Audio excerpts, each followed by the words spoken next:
ओम ओम श्री शारदा गणपति गुरुभ्यो नमः। जो होता है अच्छे के लिए होता है, सदा सकारात्मक बने रहें। महाराज दशरथ को जब संतान प्राप्त नहीं हो रही थी तब वे बड़े दुखी रहते थे, पर ऐसे समय में उनको एक बात से बहुत ही हिम्मत मिलती थी जो कभी उन्हें आशाहीन नहीं होने देती थी। वो यह था श्रवण के पिता का श्राप।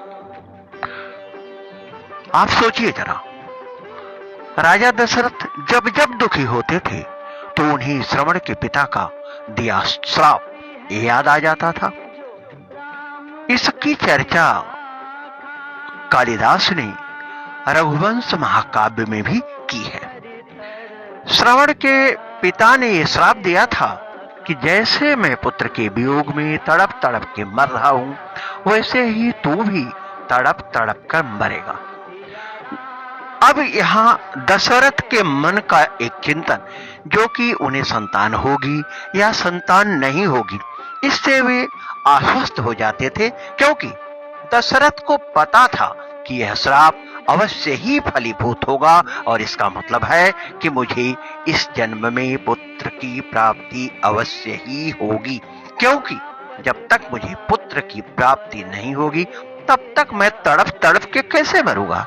यानी यह श्राप दशरथ के लिए संतान प्राप्ति का सौभाग्य लेकर आने वाला होता है। ऐसी ही एक घटना जिसका वर्णन मैं अभी करना चाहता हूं आप लोगों के समझ, वह सुग्रीव की है। आप सभी लोग जानते हैं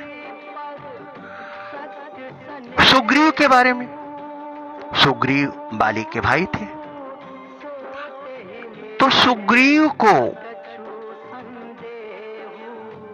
संपूर्ण पृथ्वी के भौगोलिक ज्ञान की जानकारी थी।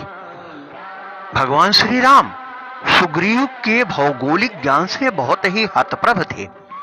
तो उन्होंने सुग्रीव से पूछा, तुम्हें ये सब कैसे मिला? तुम इतने ज्ञानी कैसे हुए? तुम ये सब बातें कैसे जाने?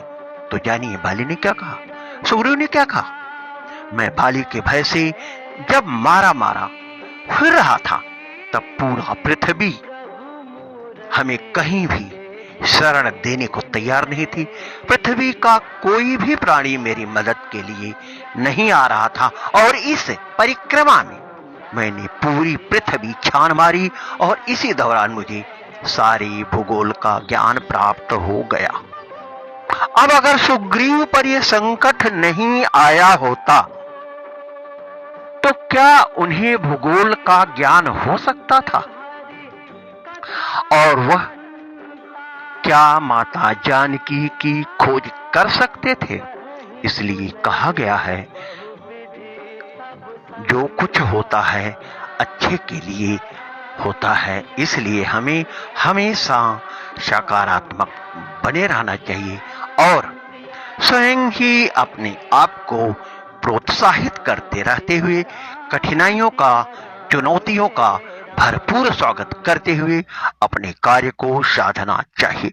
धन्यवाद।